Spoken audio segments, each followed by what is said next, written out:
Boa tarde, senhoras e senhores.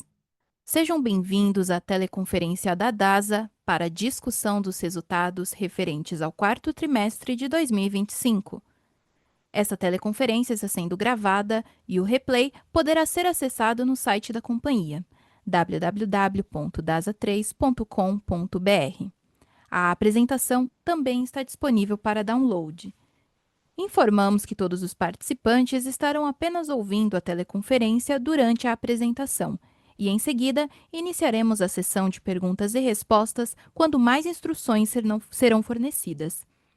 Ressaltamos que as informações contidas nessa apresentação e eventuais declarações que possam ser feitas durante este evento, relativas às perspectivas de negócio, projeções e metas operacionais e financeiras da DASA, constituem sim crenças e premissas da administração da companhia, bem como informações atualmente disponíveis. Construções futuras não são garantias de desempenho. Elas envolvem riscos, incertezas e premissas, pois se referem a eventos futuros e, portanto, dependem de circunstâncias que podem ou não ocorrer. Investidores devem compreender que condições econômicas gerais, condições do mercado e outros fatores operacionais podem afetar o desempenho futuro da DASA.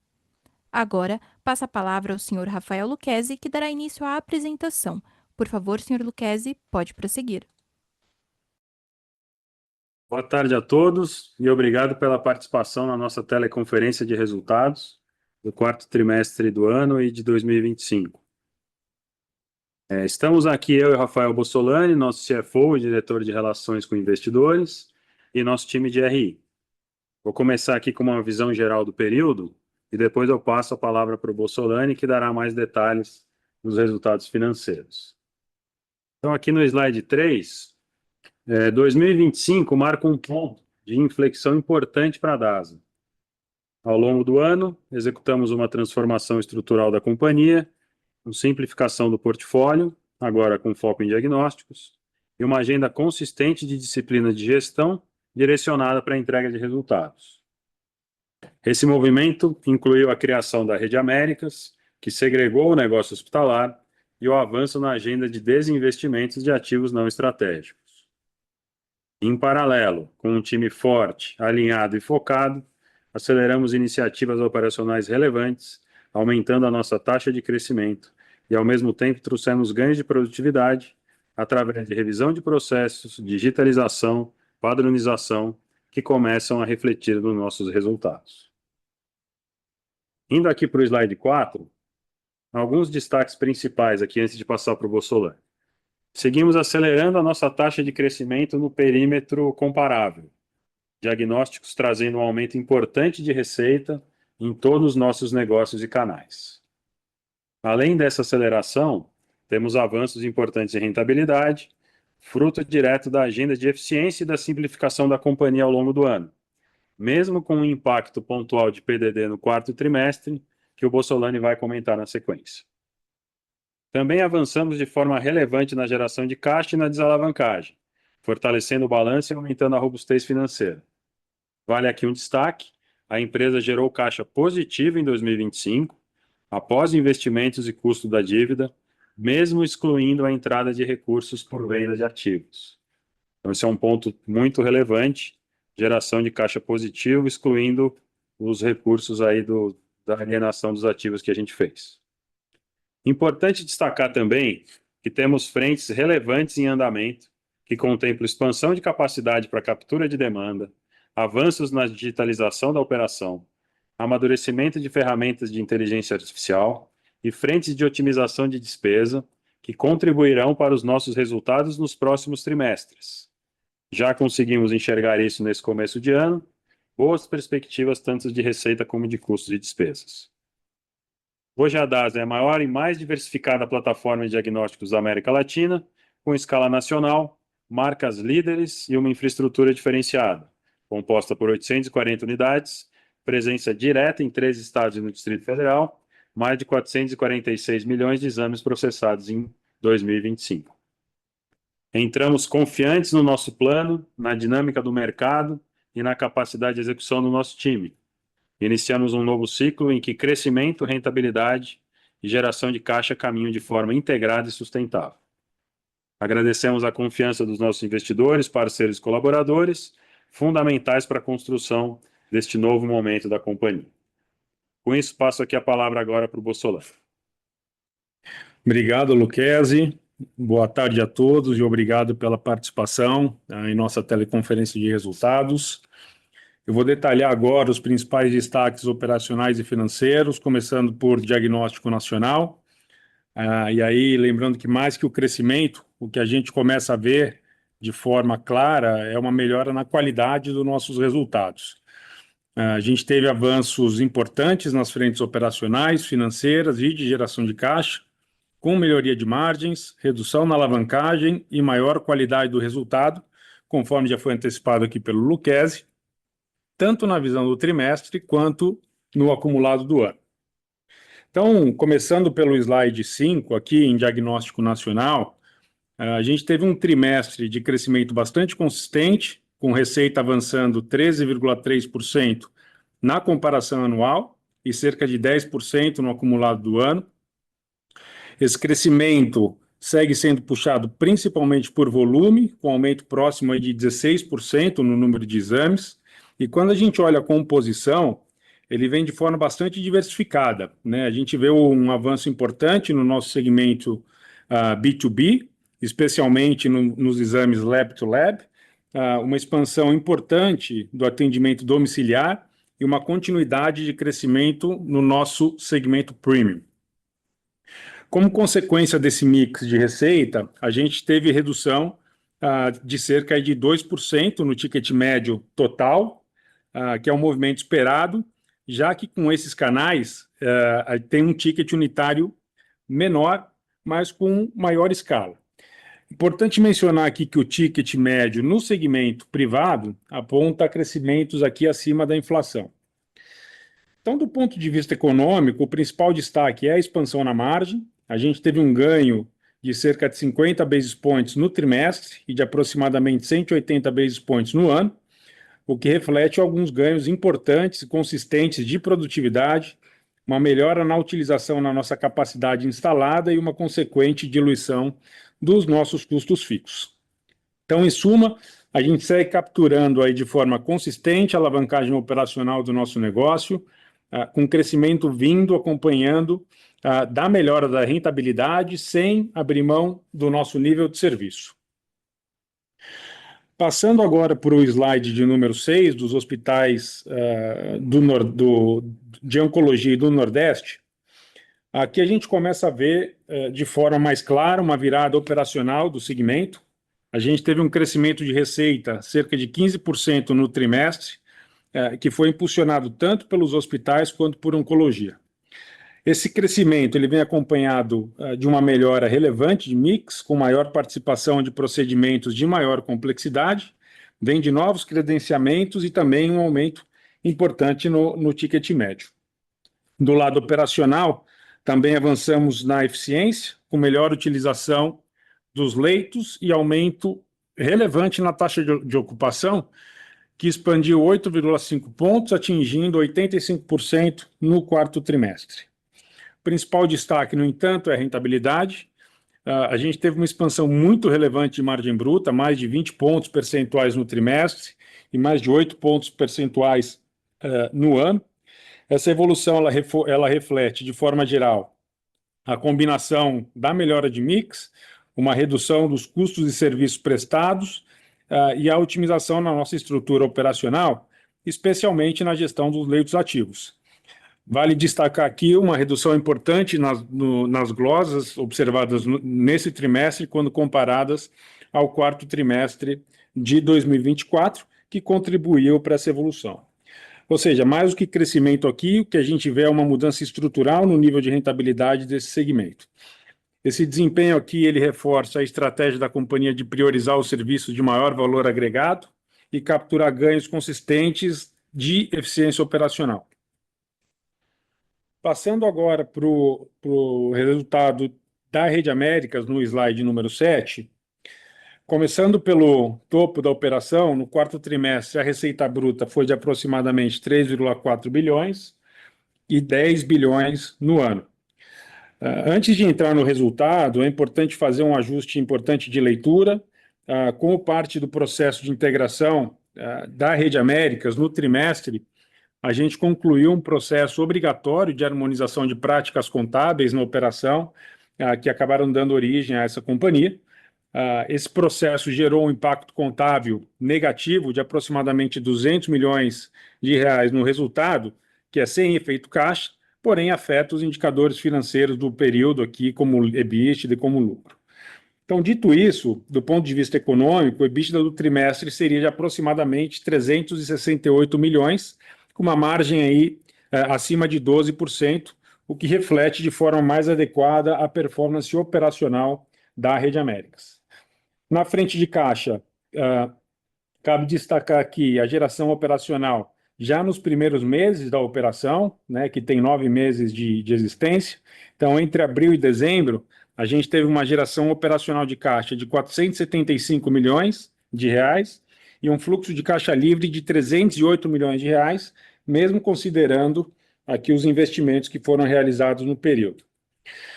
Em termos de estrutura de capital, a gente encerrou o trimestre com uma alavancagem cerca de 2 vezes o EBITDA, dentro dos limites aí contratuais e com uma posição de caixa bastante equilibrada para essa operação. Então, em suma, tivemos um trimestre aqui com ajustes contábeis bastante relevantes, necessários, porém com a operação já demonstrando a sua capacidade de geração de caixa e o potencial expansão de rentabilidade e consequente geração de valor aqui ao longo do tempo.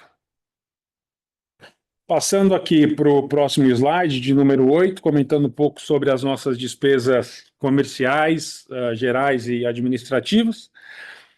No trimestre, as despesas comerciais, o SG&A como um todo, totalizou 393 milhões de reais, é uma redução aí de cerca de 41% na comparação anual. E é importante destacar aqui que essa variação é majoritariamente explicada pela desconsolidação dos hospitais após a formação da Rede Américas, que impactava a base de comparação do ano anterior. Então, quando a gente olha as despesas em base comparável, excluindo esse efeito de perímetro, a gente teve uma redução ali de 2,5%, refletindo aí os avanços do nosso, principalmente os avanços do nosso programa e foco em produtividade. Essa evolução, ela vem de iniciativas bastante importantes de revisão de processos, de otimização da nossa estrutura organizacional, renegociações de contratos estratégicos, apesar de a gente ter observado um impacto pontual na PDD do trimestre, né, que representou aproximadamente 10% do total das despesas, né, desse período, do quarto trimestre, e aproximadamente aí 2 pontos percentuais em relação à receita líquida da companhia. No acumulado do ano, essa tendência se mantém, né, com uma captura consistente desses ganhos de eficiência, e aí ao longo de diferentes frentes aí de iniciativas da companhia. Já na linha aí de outras receitas e despesas operacionais, a gente teve um efeito negativo no trimestre, principalmente associado à venda do Hospital São Domingos, né, que resultou numa baixa contábil aí de acima de 400 milhões de reais. Esse é um impacto não recorrente, sem efeito em caixa, e está diretamente ligado à agenda de simplificação da companhia, né, e à disciplina de capital que a gente vem implementando. Indo agora para o EBITDA, no próximo slide, de número 9, o resultado societário do trimestre foi impactado por efeitos não recorrentes, relevantes, principalmente ligados aí à equivalência patrimonial de Rede Américas e ao desinvestimento do Hospital São Domingos, como eu já acabei de mencionar. Esses efeitos, eles distorcem a leitura do período, por isso, o indicador mais representativo da performance operacional da companhia é o que a gente está chamando de EBITDA recorrente. Quando a gente elimina esses efeitos mencionados, a gente teve um EBITDA recorrente de quase 400 milhões de reais no trimestre, e um crescimento aí de 21% em relação ao quarto trimestre de 2024, com uma expansão de 2,5 pontos percentuais de margem, mesmo aqui considerando que as operações vendidas no terceiro trimestre desse ano, do ano passado, né, de 2025, já não contribuíram para o EBITDA do quarto trimestre de 2025, o que naturalmente reduz a base comparável e torna o crescimento ainda mais relevante sobre uma ótica orgânica do negócio. No acumulado do ano, o EBITDA recorrente totalizou cerca de 2,1 bilhões de reais, é um crescimento aí quase de 17%, e também com uma expansão de margem de 2,2 pontos percentuais. Esse desempenho ele reflete a combinação de crescimento de receita, os ganhos operacionais das diferentes frentes que eu mencionei e uma captura de eficiência ao longo de todas as nossas operações. Ou seja, mais do que esse crescimento, a gente vê uma evolução importante na qualidade do resultado, com uma expansão de margem e maior consistência operacional aí ao longo do ano.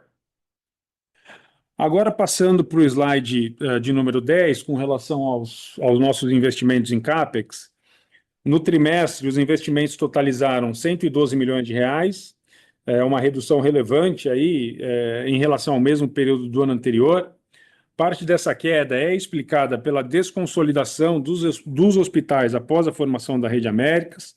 No entanto, mesmo ajustando por esse efeito de perímetro, a gente vê uma redução consistente aqui no nível de investimentos, refletindo a maior disciplina de alocação de capital que a gente vem implementando. Os investimentos eles seguem concentrados principalmente em tecnologia, na expansão e na modernização da nossa infraestrutura operacional, com muito foco em produtividade, eficiência e a melhor utilização dos nossos ativos. Então, nessa linha, a gente segue melhorando a qualidade desses investimentos, priorizando projetos que têm maior retorno, né, e que estejam mais alinhados à geração de valor aqui da companhia. Passando para o slide número 11, na nossa geração de caixa, né? Começando aqui pela geração de caixa operacional, a gente teve uma geração operacional de 460 milhões no trimestre. A gente observa uma queda em relação ao quarto trimestre, que está diretamente ligada ao fato de, naquele período, ainda refletia um perímetro mais amplo das operações, com a presença dos hospitais que hoje estão alocados na joint venture e que carregavam uma dinâmica de capital de giro mais intensiva e sujeita a movimentos pontuais aí de recebimentos, principalmente de recebimentos. Então, é muito importante ressaltar que a geração do trimestre está mais alinhada à evolução operacional da companhia hoje, e como consequência, seguimos com forte conversão do resultado em caixa, com geração operacional equivalente a aproximadamente 115% do EBITDA nesse trimestre. Na linha de fluxo de caixa livre, né, depois dos nossos investimentos em CAPEX, a gente teve 351 milhões no trimestre, praticamente estável na comparação anual. No acumulado do ano de 2025, a geração operacional de caixa atingiu 942 milhões, é um crescimento aí de 3,5%, mesmo considerando a mudança de perímetro e portfólio ao longo desse período. Então, na linha de fluxo de caixa livre, a gente atingiu 651 milhões no acumulado do ano, o que representa um crescimento de 75% em relação ao ano anterior. Esse desempenho ele reforça uma melhora estrutural na nossa gestão de capital de giro, refletida aqui na redução do nosso ciclo de conversão de caixa. Também reflete aí, principalmente o novo perfil da companhia, né, com menor intensidade de capital e redução na necessidade de CAPEX quando a gente compara com o ano de 2024. Né? Então, com uma estrutura mais leve, mais disciplinada, a gente consegue converter um nível semelhante de geração operacional de caixa num fluxo de caixa livre significativamente maior. Por fim, passando aqui para a estrutura de capital, a gente encerrou o ano com uma redução relevante na alavancagem da companhia, saindo pouco mais de 4 vezes no quarto trimestre de 24, para cerca de 2,7 vezes no quarto trimestre de 2025. Esse movimento ele reflete uma gestão ativa de portfólio, com uma melhora operacional da companhia e uma evolução consistente na nossa geração de caixa ao longo do ano. Em termos de execução, é importante destacar que a gente entregou o guidance de alavancagem para 2025, como indicador para fins de mensuração de covenant, encerrando o ano em 2,5 vezes o EBITDA, com uma ampla folga em relação aos limites contratuais, que são de 4 vezes. Esse guidance havia sido dado no ano passado e a gente atingiu esse guidance e soltamos um fato relevante ontem com relação a isso. Em termos de posição financeira, a gente terminou o trimestre com uma dívida líquida de aproximadamente 5,4 bilhões. Do lado de liquidez, a gente encerrou com cerca de 2,7 bilhões em caixa, o que representa aproximadamente 1,4 vezes as obrigações com vencimento até o final do ano de 2026, né? Ou seja, a gente tem uma posição de liquidez bastante confortável e bem dimensionada para o nosso perfil de dívida. Além disso, a gente segue avançando na gestão ativa desse passivo.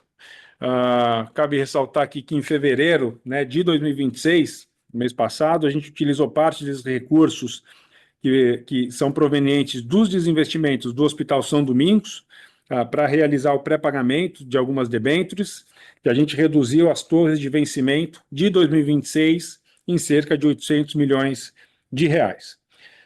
Em termos de custo e prazo, a dívida segue equilibrada, com prazo médio aí de aproximadamente 3 anos e meio e um custo médio de CDI mais 2% aproximadamente. A gente encerra, portanto, o ano com uma estrutura de capital muito mais equilibrada e preparada para sustentar o próximo ciclo de crescimento da companhia. Em suma, 2025, a gente fecha com uma companhia diferente daquela que o mercado conheceu nos últimos anos. Ao longo do período, a gente avançou nessa simplificação de portfólio que foi comentada.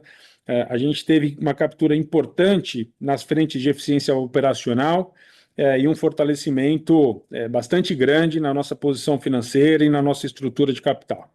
Então, hoje a gente vai ter um negócio mais focado, mais eficiente e com uma maior capacidade de geração de caixa. Quando a gente fala de 2026, a gente entra com uma base bastante mais sólida, onde o crescimento, a rentabilidade e a geração de caixa caminharão juntos, conforme já mencionado pelo Lucchesi. Então, com isso, a gente abre agora para a sessão de perguntas e respostas. Iniciaremos agora a sessão de perguntas e respostas para investidores e analistas. Caso deseje fazer alguma pergunta, por favor, pressione o botão levantar a mão. Se a sua pergunta for respondida, você poderá sair da fila clicando em abaixar a mão. Caso deseje fazer uma pergunta por escrito, por favor, digite sua pergunta no campo Q&A, seguido de seu nome e companhia. A nossa primeira pergunta vem do senhor Leandro Bastos, do Citi. Por favor, pode prosseguir. Oi, pessoal, boa tarde, obrigado. São 2 perguntas aqui. A primeira é mais voltada aqui para a parte de Américas, né? Vocês trouxeram até aqui um disclosure novo aqui de dívida, né, nesse trimestre, e até chamou a atenção aqui o aumento, né, da dívida líquida da Américas no TRI, e também uma posição de caixa assim, relativamente tímida, né, para o tamanho da empresa e até para o tamanho da dívida. Então, aqui era mais para entender, na visão de vocês, assim, qual que deveria ser o plano e até um pouco assim, a trajetória, né, de alavancagem aqui para o grupo de hospitais, né, o que vocês puderem passar aqui de cor, acho que seria um primeiro ponto.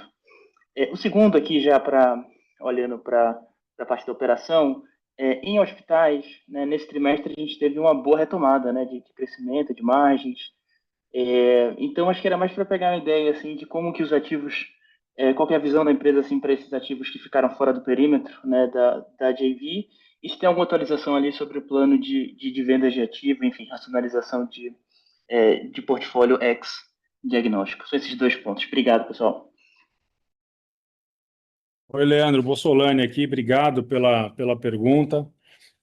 A gente vem aos poucos aqui também tentando dar um pouco mais de disclosure aqui da nossa operação, trazendo das operações, trazendo cada vez mais clareza para a qualidade dos nossos resultados, né? Então, no trimestre, a dívida líquida de Rede Américas, ela apresentou um aumento, sim, de aproximadamente 370 milhões, quando a gente compara o quarto trimestre com o terceiro trimestre desse ano, mas quando a gente olha a variação da dívida líquida no trimestre, ela está totalmente associada a fatores como juros e dinâmica operacional do período, do que qualquer outro ponto de mudança estrutural da companhia.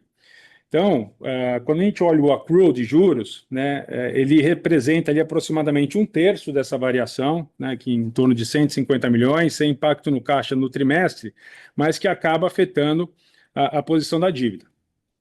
E a gente tem aproximadamente dois terços restantes, como consumo operacional de caixa, de fato, ali próximo de 200 milhões, que eles estão alinhados ali à sazonalidade do negócio e com a dinâmica operacional dessa plataforma de hospitais. Então, ela contempla principalmente ali uma recomposição de estoques, tá? E uma dinâmica de recebíveis do período que tem uma sazonalidade. Então, olhando para frente, a expectativa é de normalização do capital de giro, né, levando sempre em consideração a questão sazonal, e uma melhora progressiva aí na geração de caixa da joint venture. Eu acho que vale também a gente ampliar um pouco o olhar quando a gente compara a operação de Rede Américas hoje, né, com o momento inicial da JV. Aí ela tem uma evolução bastante clara, né? A gente teve uma melhora relevante nos indicadores operacionais e financeiros, né, com geração de caixa operacional ali próximo de R$ 500 milhão, com uma geração de caixa livre acima de 300 milhões de reais e com uma redução de dívida líquida que saiu ali de 3,1 bilhões para 2,8 bi, o que representa aproximadamente 2 vezes EBITDA, né, um nível de alavancagem, e que a gente entende que ela está adequada para essa operação no momento atual.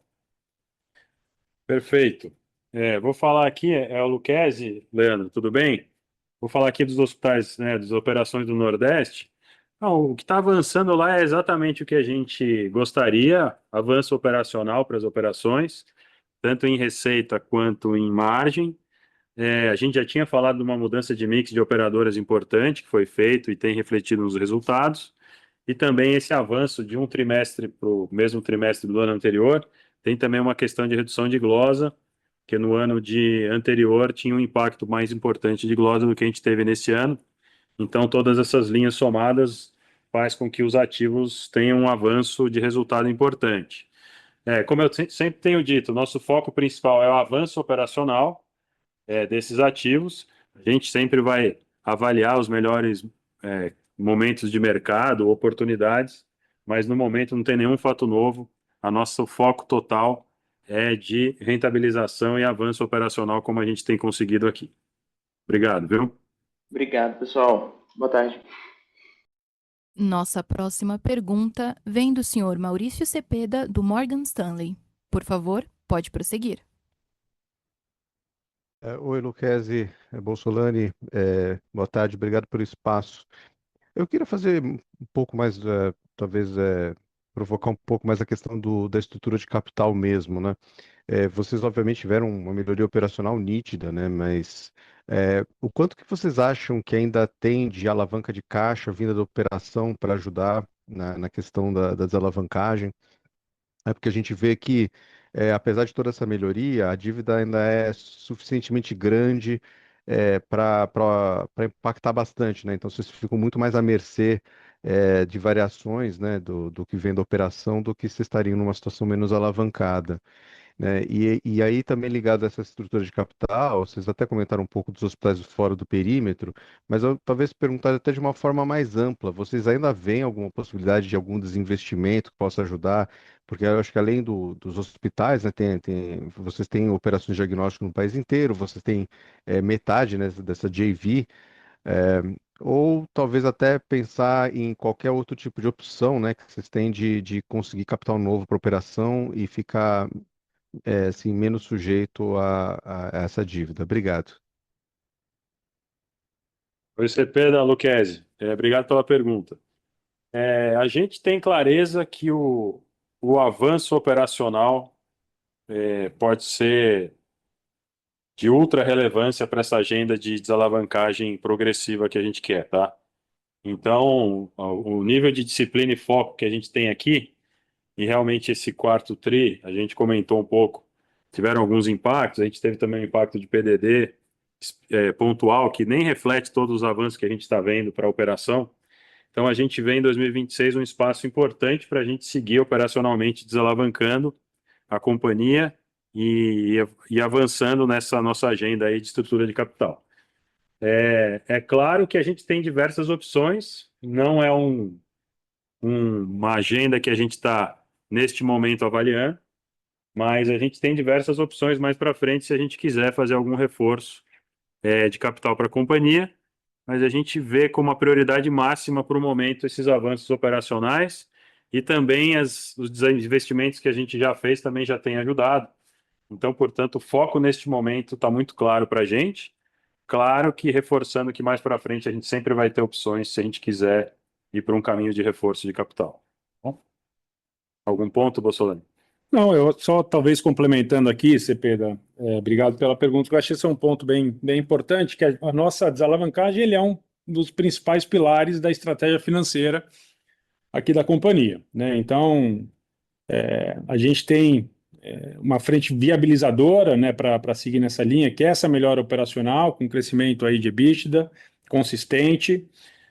A gente tem também uma disciplina bastante rígida na nossa alocação de capital, né? Então, quando a gente investe na medida que a nossa capacidade operacional e financeira permite, né? Então, eu acho que esse é um ponto também importante, que essa disciplina ela vai seguir, né? Sempre mantendo o nível de serviço, isso a gente nunca abre mão, mas com muita rigidez e seletividade na alocação do capital. Então, quando a gente olha para frente, a gente vê sim uma tendência de descontinuidade, de continuidade dessa desalavancagem, né, que vai ser sustentada por essa geração de caixa, foco em eficiência, com alternativas aí estratégicas se fizer sentido no momento certo. Legal. Obrigado, Kes, obrigado, Bolsonaro. Nossa próxima pergunta vem do senhor Gustavo Tiseu, do Bank of America. Por favor, pode prosseguir. Obrigado, pessoal. Boa tarde, Luquez, Bossolani. São duas aqui do nosso lado, até um pouco conectado uma com a outra. Eu queria explorar a questão do SG&A. Ele cresceu trimestre a trimestre uns 13%, e aí a gente queria entender um pouquinho o que que é e se é estrutural. E a outra questão, que eu acho que está um pouco conectada com essa, é a questão das glosas. Eu acho que vocês conseguiram crescer e demonstrar um crescimento relevante, né, nos últimos tempos. E parece que houve um vácuo de alguns prestadores de não quererem alguns tipos de operadoras. E aí a pergunta é exatamente conectada com a glosa. Vocês acham que tem algum risco de a glosa começar a disparar um pouco mais por causa dessas operadoras que têm um pouco mais de risco? Ou talvez o que aconteceu com a revisão da ímpar e um pouco maior na próprio diagnóstico seja o one-off no quarto Q e a gente começa a ver alguma coisa estrutural melhor daqui para frente? São essas duas. Obrigado, pessoal. Fala, Dizeu, tudo bem? Obrigado pela pergunta. Eu vou começar aqui pelo DNA, e aí eu passo para o Luquez comentar um pouquinho da parte de glosa da sua pergunta. Então, quando a gente olha o DNA trimestre a trimestre, existem sim oscilações naturais, especialmente com os efeitos de base, né, e ajustes pontuais que ocorreram. Então, quando a gente olha uma comparação like for like, né, excluindo o perímetro que foi passado para a JV, a gente tem uma redução ali de mais ou menos 2,5%, nessa visão like for like, de trimestre a trimestre, mas o que importa para a gente é a tendência, né? E a gente tem uma tendência que é de ter uma estrutura mais simples, mais eficiente e com maior disciplina de custos, né? Então, no trimestre, a gente apresentou um aumento na comparação sequencial versus o trimestre anterior, por alguns ajustes operacionais específicos. A gente mencionou aqui, a gente teve uma pressão maior de PDD e algo bastante pontual em um operador localizado em uma cidade específica, e a gente aumentou a provisão para isso. E a gente tem uma sazonalidade típica ali de final de ano, né, onde a gente tem algumas despesas que acabam ocorrendo mais no final do ano. Então a gente não deve ver uma mudança de tendência estrutural. A gente segue com forte foco em controle de despesas e eficiência, né? E uma vez que a companhia vem reduzindo a complexidade, naturalmente a gente vai ver uma melhora na eficiência do G&A ao longo do tempo. Oi, Tizeu, é o Luquezzi, falando aqui da sua segunda pergunta sobre glosas. Não, a gente não tem visto um problema em glosa, às vezes acontece algum aumento pontual, mas a gente está com uma boa relação com as principais operadoras. A gente investiu muito também no nosso modelo operacional aqui de faturamento e de recursos. Tem um time dedicado a isso e uma agenda com muita disciplina. Então, mesmo quando tem algum aumento de glosa, a gente consegue recursar rápido e recuperar, ou mesmo já ajustar operacionalmente para reduzir novamente. É uma dinâmica constante, mas a gente não vê uma tendência de aumento de glosa. E essa questão de mix de operadoras que você falou não tem uma grande variação aqui no que a gente está atendendo hoje para o que a gente atendia, por exemplo, um ano atrás. As principais clientes continuam os mesmos e a gente tem uma gestão superativa para não deixar esse indicador piorar. Bom, obrigado pela pergunta. Ótimo, pessoal. Muito obrigado pelas respostas. Nossa próxima pergunta vem do senhor Samuel Alves, do BTG Pactual. Por favor, pode prosseguir. Boa tarde, Luquezzi, Bussolani, boa tarde a todos. São algumas perguntas aqui do nosso lado. A primeira delas, mais especificamente no segmento de diagnóstico, até vocês estavam comentando sobre tendência, né? A companhia vinha apresentando uma tendência de expansão importante, né, no lucro bruto ali do segmento, né? E nesse quarto trimestre teve uma arrefecida grande nessa tendência, né? Tem a sazonalidade favorável, mas teve uma queda grande de margem, né, tri a tri, né, foi mais de 700 basis points, né, bem maior do que acontecia em anos anteriores, né. Queria explorar um pouco esse tema, assim, as razões, assim, da performance ter ficado aquém ali do que a companhia vinha entregando e até havia entregue com relação ao terceiro trimestre. Essa é a primeira pergunta. Aí uma segunda, se vocês pudessem falar, vocês comentaram sobre essa pressão maior de PDD, né, num operador específico, né, de uma cidade. Vocês poderiam quantificar para a gente, mais ou menos, quanto que isso daí atrapalhou o resultado? Essa é a segunda. E uma terceira, se vocês me permitem, eu queria que vocês comentassem um pouquinho sobre esses ativos que saíram da joint venture, qual foi o racional disso, se não caberia algum ajuste, né, no valor justo ali da JV por conta disso, mas para explorar esse tema. Obrigado. Oi, Samuel. O Luquezzi, eu vou pegar aqui as primeiras e passo para o Bussolani.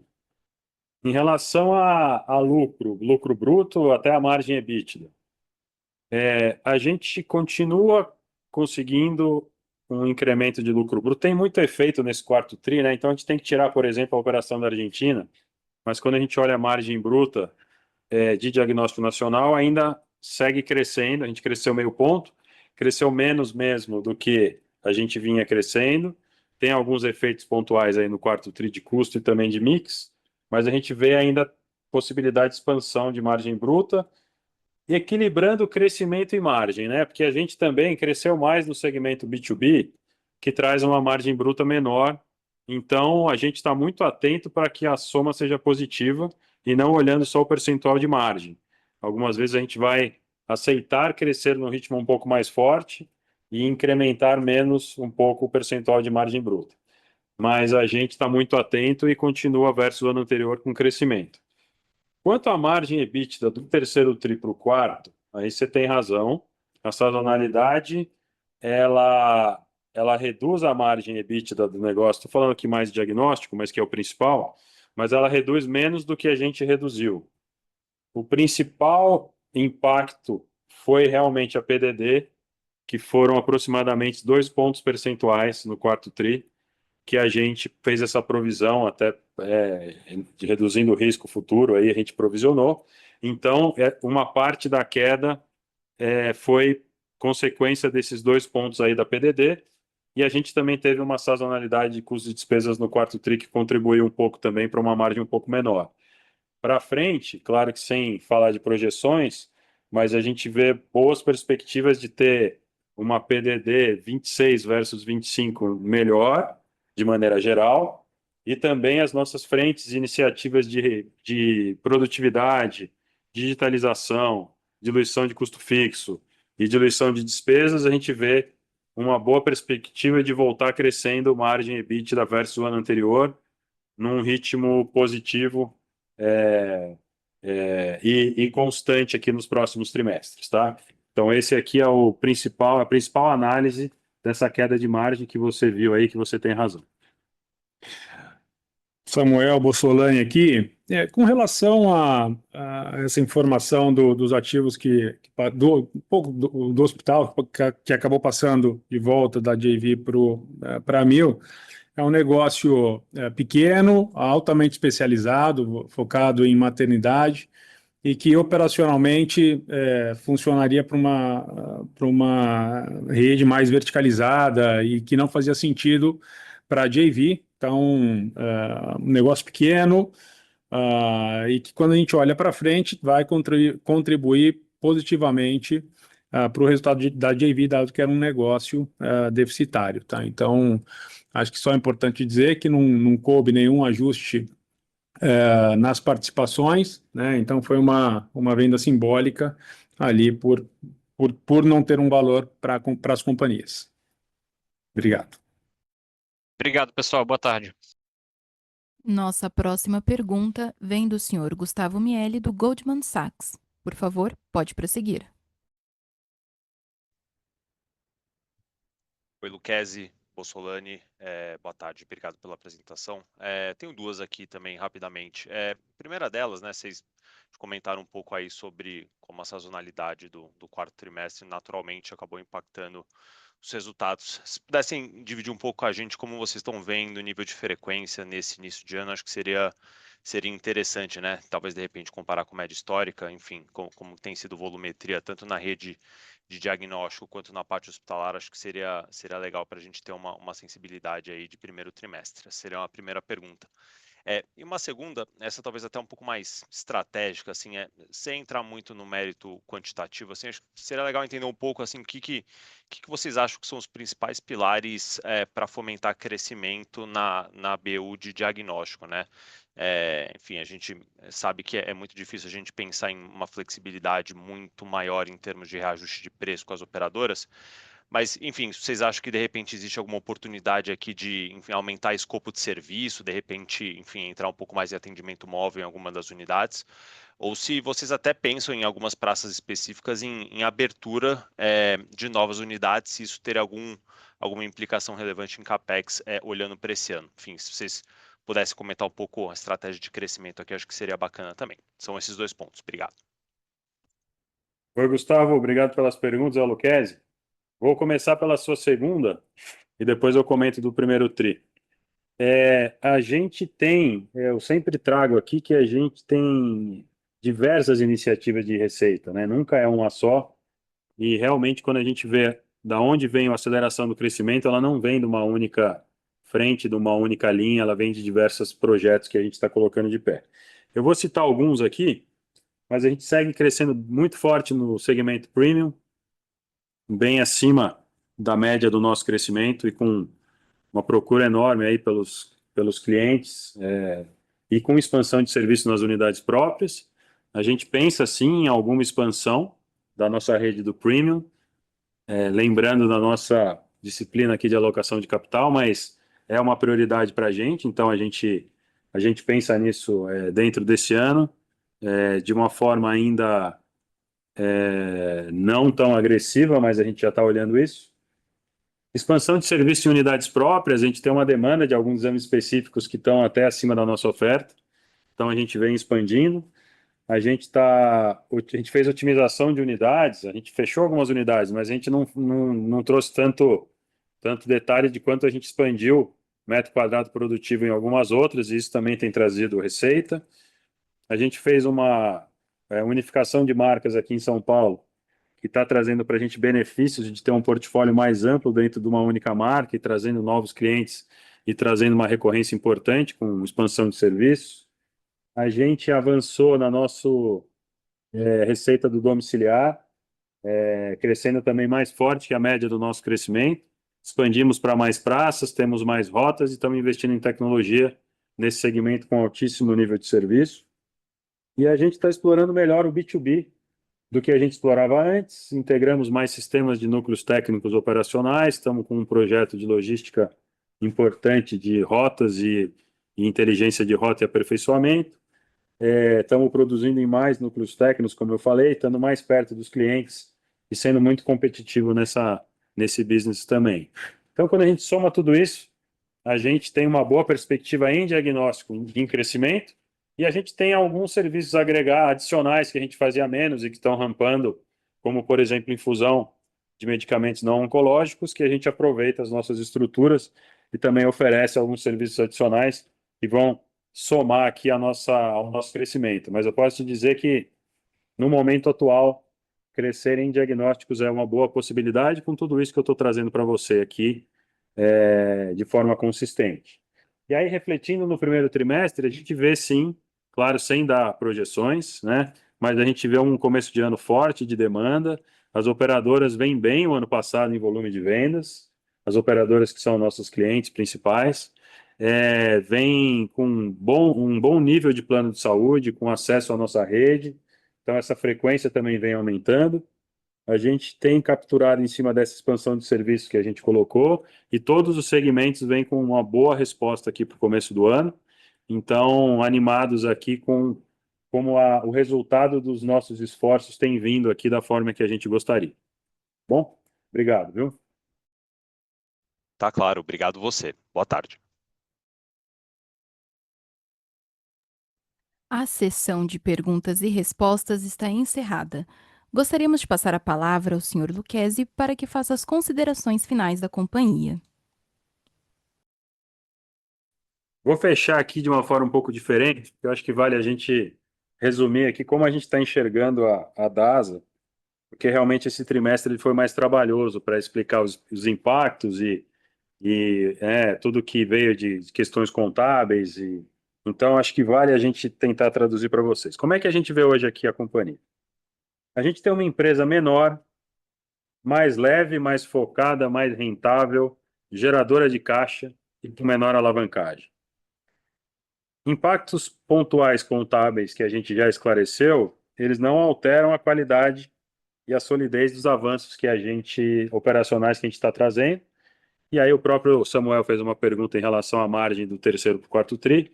A gente explicou que boa parte dessa redução é um impacto pontual e que a gente tem boas perspectivas para frente de seguir avançando. O diagnóstico ele cresce organicamente acima do mercado e a gente usa melhor os nossos ativos e ganha margem bruta. E com boas possibilidades de seguir assim, com várias frentes abertas para isso. HBA e Amo com forte crescimento no quarto tri, tanto em receita quanto margem.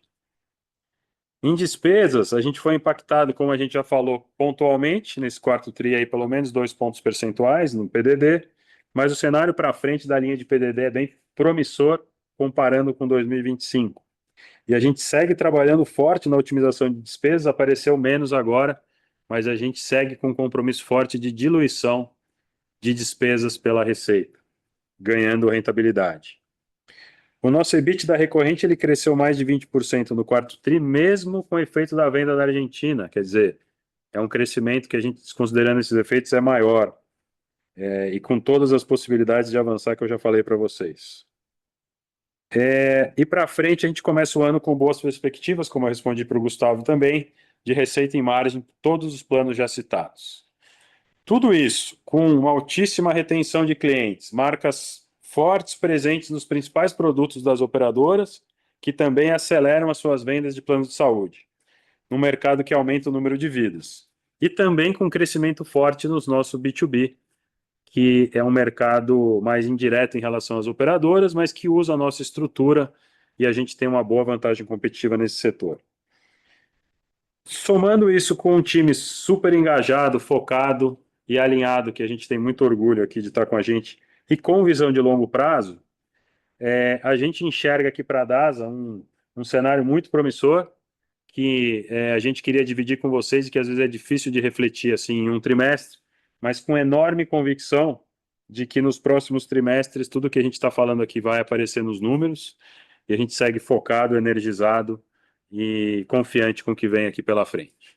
Então, agradeço a todos aí pela participação e a gente se vê novamente em maio. Obrigado. A teleconferência da DASA está encerrada. Agradecemos a participação de todos e tenham uma boa tarde.